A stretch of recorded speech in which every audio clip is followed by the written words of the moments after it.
the revolutionary ankle lock system, an integrated brace built into the boots, delivering unrivaled support, protecting ligaments from twists, tears, and trauma.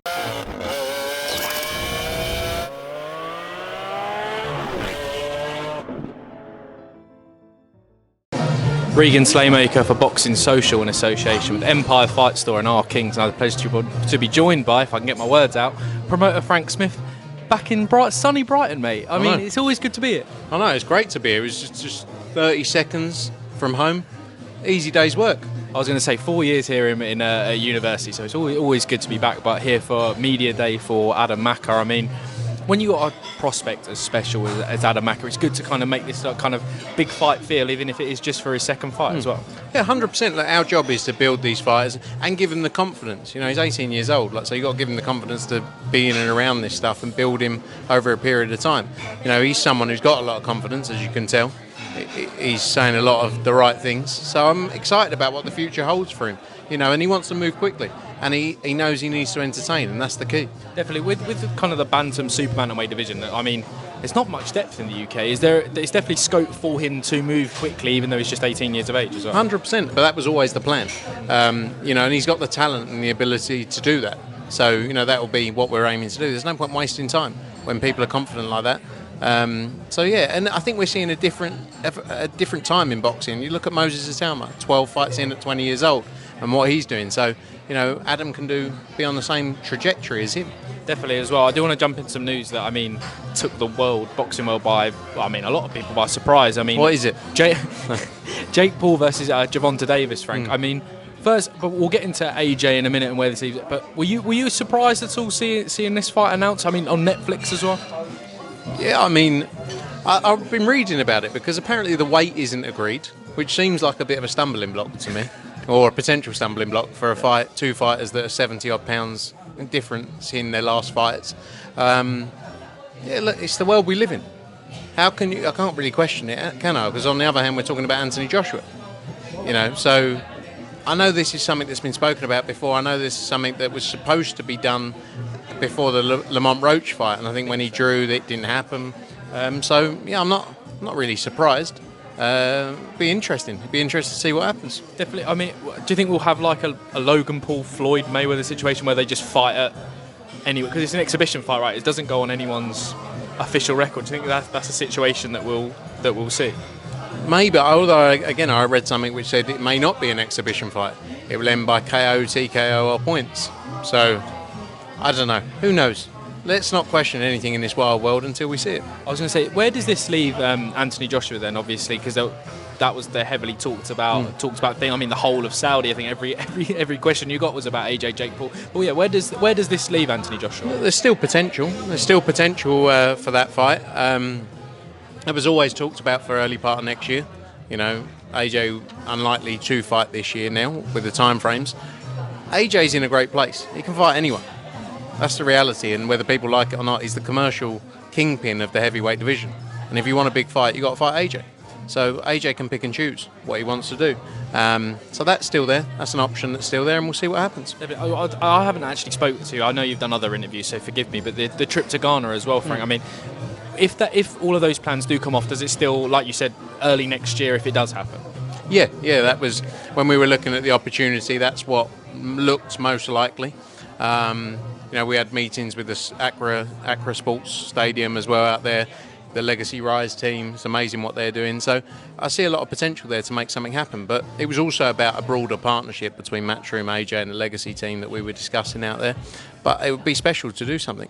It definitely will be as well. And obviously I have to ask, there's a load of British-based African descent fighters. I mean, some incredible talent. Obviously, we've just seen Joshua Boatsi. Obviously, you used to be promoted by yourself now with Queensbury. I mean, Denzel Bentley. I know you guys don't promote any of those, but obviously where you guys work together with Queensbury now, there's definitely scope to build a massive event out there with fighters from that heritage as well. It'd be a great occasion as well. 100%. And it's about, but the one thing I spoke to when I was there, it's also about growing local talent, you know, as well as these fighters that we mentioned that are big stars, you know, because you can take huge names out there but not build a sustainable business or sport that is going to work for the long term.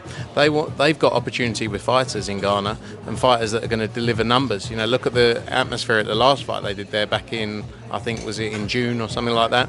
It was like nothing we've ever seen. And that's what we want to create. We want to create a moment like with Anthony Joshua at that stadium with 60,000 people, with pictures that will be seen for years to come and a memory that will live on. That's one of the key things we want to come out of it, but at the same time growing that homegrown talent.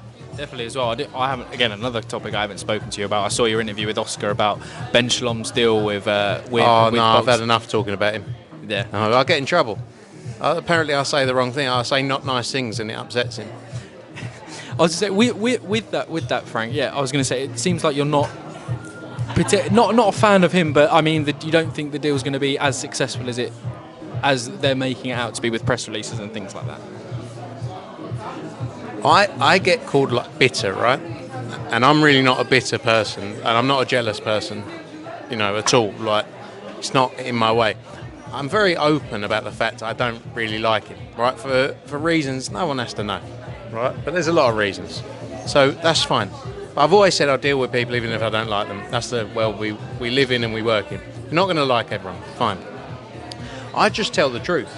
Like, he had a 4-year deal with Sky for £32 million, and he completely fucked it up. But that's the truth. Like, and anyone say, "Oh, you're bitter." No. That's just. Did they extend it? Yes or no? No. Why? If it was a success, would they have extended it? More than likely. Yes. Yeah. So they didn't extend it. He's now on another platform, and he's going to fuck that up too, because he's inept. But like, that's my opinion. If you don't want to hear my opinion, don't watch the interviews. I don't care. I don't get paid to do these interviews. But people have this, he goes on about Ben. I get asked questions about Ben. I give my opinion about it, and I get on with my life. I don't lose sleep about it.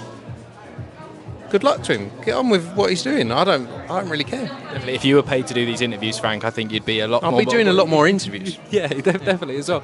I mean, when it comes to fighter availability, obviously there's a lot of...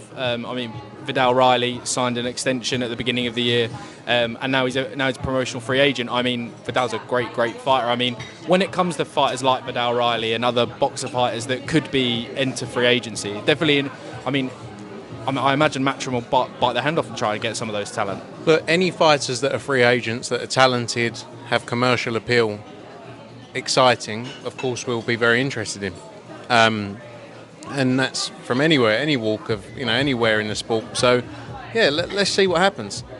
But we're not going to do what other people have done in the sport and poach fighters while they got contracts. That's not our style. And I do want to move on to Dimitri Bivol as well. I see the WBO wanted to see kind of not proof of injury, but something along those lines. I mean, the hospital bed picture. Yeah, it wasn't enough for the WBO. But just a quick update on Dimitri Bivol and when we could potentially see. I know Artur Beterbiev got a fight on November 22nd, but I mean that trilogy fight is still a massive fight with Artur Beterbiev as well. Yeah, they were two great fights between Dimitri and Artur. Dimitri had a busy period. He fought in June, then he fought in October, then he fought in February. Back-to-back tough fights against Artur Beterbiev. Brilliant fights. And a trilogy is definitely of interest, but he's got to be 100%. When you look at his legacy and what he's done in the sport, he's beat Canelo Alvarez, that not many people could do. He's beat Artur Beterbiev, become the undisputed champion of the world. Anything he does now has to be right for him. So he's not going to rush into something if he's not prepared and ready. But we'll see Dimitri back out early part of next year. I'm seeing Vadim in a couple of weeks going to Japan to see Akhmadaliev dethrone Inoue. So we'll see where we land. Definitely another World of Boxing and Matchroom co-promotion. Israel Madrimov. I mean, personally, one of my favourite fighters to watch. Just an update on him. I know he's coming off an injury as well, isn't he? Yeah, he had an injury. I think he'll be back in the gym around October time, looking to fight December, January. Perfect. And Jai Opataya is obviously the IBF. I don't know if it publicly announced that they've ordered Sin Cara, but that was the report. I mean, definitely. I mean, it's good that Jai's fighting active, but obviously he wants those unification fights as well. Yeah, he can only do his bit though. He can only knock people out and keep delivering performances. If people don't want to fight him or people aren't available, he's got to stay active, as you say.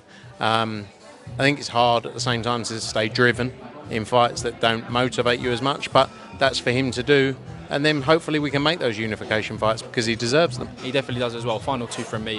Peter McGrail, Shabazz Massoud. Is that definitely a fight that could be rescheduled as Definitely. well. And could that be for the European title? I see it was on the board on the circular there. That fight will happen. That fight will happen November, December. We're just finalising the slot for it right now, but that's the fight you'll see next for those two guys, for sure. Definitely. And final one from me, the Monaco show, always a great occasion. I see Joe Cordina, Johnny Fisher, Eddie's been saying that definitely the plan. I mean, and also there's always a world title fight on there. Yes, yeah. We're just working through the card for that as well right now. That'll be early December announcement very soon for that. It's great to be back in Monaco. We had a great atmosphere there for the last one. So, yeah, you will see, we will all be there. We will all be there celebrating the end of the year. Definitely, Frank, always a pleasure. Thank you very much. Cheers, mate. Cheers, thank you. The revolutionary ankle lock system, an integrated brace built into the boots, delivering unrivaled support, protecting ligaments from twists, tears, and trauma.